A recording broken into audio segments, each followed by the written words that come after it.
Her name is Angel. She's unlike any high school student you've ever met.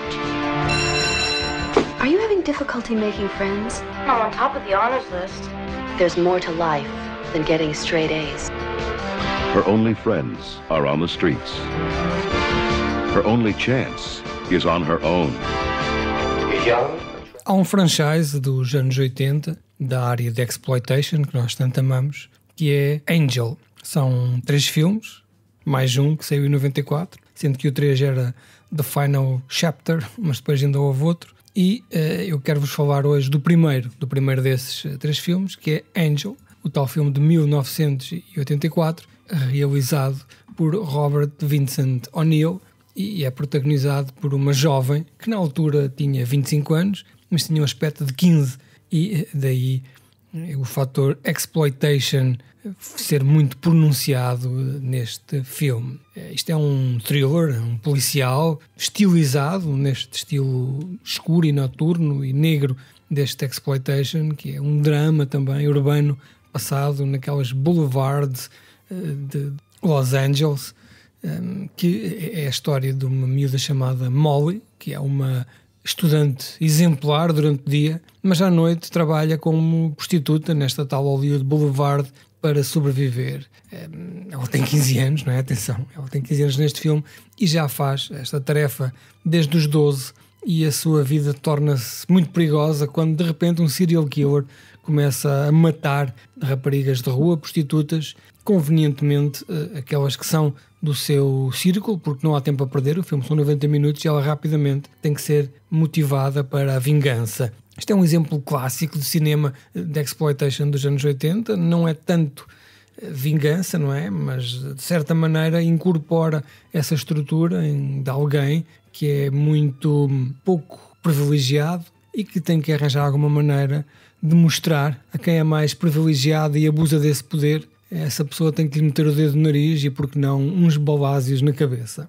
Falamos aqui de um filme que mistura crime, violência, sexo, a exploração sexual do corpo, não é? Neste caso uma miudita. Toda a gente está a ver este filme e sentir-se desconfortável.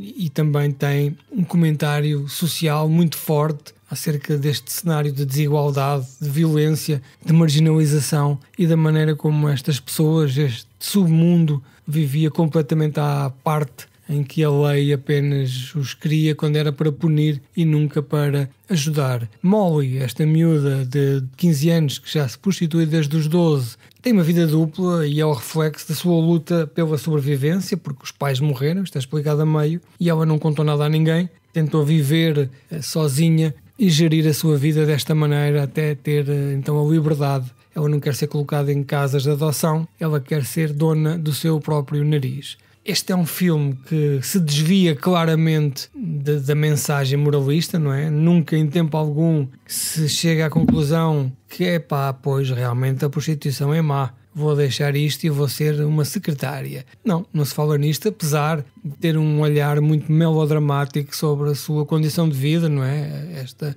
condição pouco privilegiada de alguém que não quer afundar apenas. Tem aqui mostra-nos uma ideia de família não convencional, que neste caso é ela, outras prostitutas, também umas drag queen ou trans, não sei. Estas pessoas têm uma união tão poderosa e são elas que se ajudam umas às outras, que neste filme, curiosamente, é mostrado de um modo perfeitamente normal, integrado e sem grandes forcings, como se faz hoje em dia no cinema. É também, lá está, um filme claramente escrito por homens, não é? Tem uma perspectiva muito machista, tem uma perspectiva muito sexual sobre aquilo que é isto, e sobre as mulheres às vezes serem umas tolas, não é? Por se meterem nisto sem precisarem.